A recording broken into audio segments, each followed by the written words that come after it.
नमस्कार, जय हिंद प्यारे साथियों। मैं आलोक आप सभी का एग्जाम स्फीयर में बहुत बहुत स्वागत करता हूं। और आप सब लोग बहुत ज़्यादा चिंतित हैं अपने कट ऑफ और नॉर्मलाइजेशन को लेके। तो सबसे पहले एक्चुअली बात यह है कि बाढ़ सी आई हुई है यूट्यूब पे कट ऑफ को लेके। ठीक है, तो आप देखेंगे तो 50 नंबर से लेके 300 नंबर तक का पूरा कट ऑफ जो है वो बताया जा चुका है। ठीक है, मैंने भी बताया है। ठीक, तो उसमें कुछ लोगों ने पूछा भी था कि किस कैटेगरी का कितना होगा। तो ठीक है, ठीक है, जो भी है, जो व्यापार एक तरह से यूट्यूब पे चल रहा है, मैं भी उसमें शामिल हूँ, ऐसी बात नहीं है।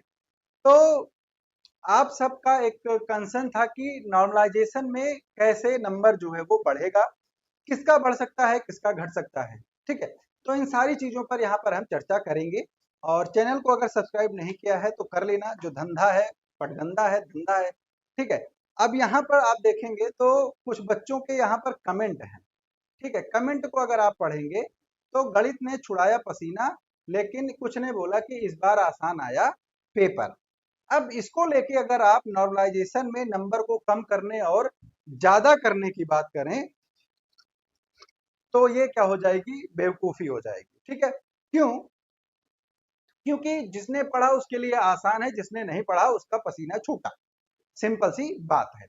और अगर बात करें आंकड़ों की, ठीक है, तो आंकड़ों में अगर आप देखेंगे तो लगभग लगभग जो पेपर देने की संख्या है, ठीक है, वो लगभग लगभग सेम है। ठीक है, आप अगर देखेंगे तो 30 तारीख को 6,91,000 बच्चे, 24 को 6,57,000 बच्चे, और 25 को 6,78,000 बच्चे। तो लगभग लगभग 6.5 से 7 लाख के बीच में हर उस डेली जो है बच्चों ने पेपर दिया। क्लियर?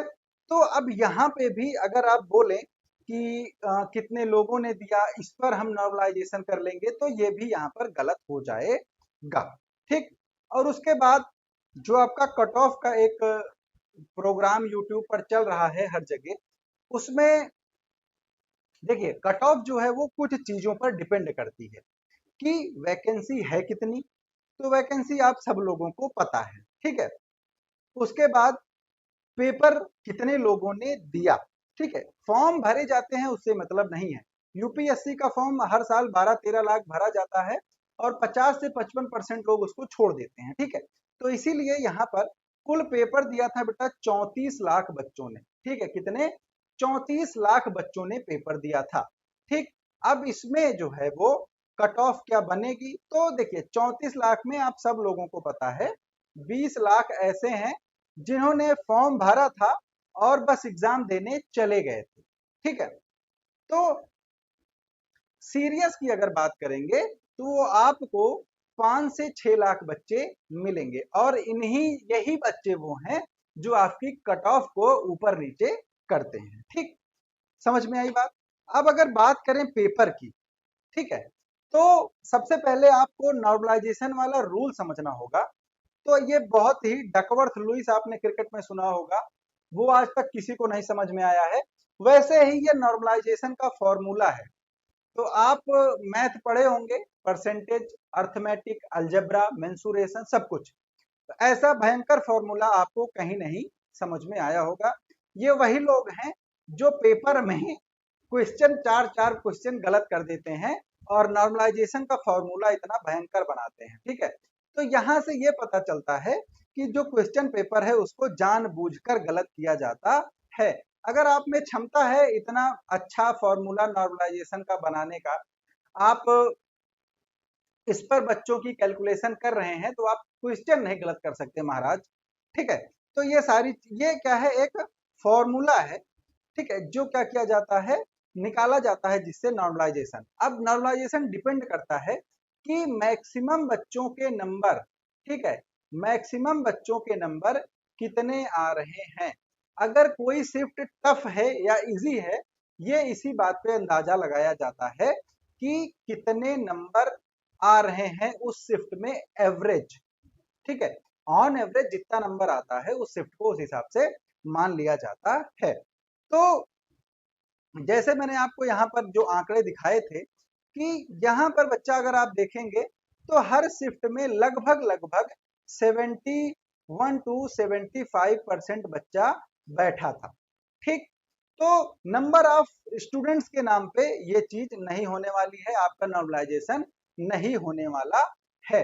नॉर्मलाइजेशन जो आपका होगा और उसमें जो आपको फायदा मिलने वाला है, आप जिसकी फर्स्ट शिफ्ट थी रोज की, ठीक है, मैं डेली की बात कर रहा हूँ, ठीक है, अगर आपकी फर्स्ट शिफ्ट थी तो आपको फायदा मिल सकता है।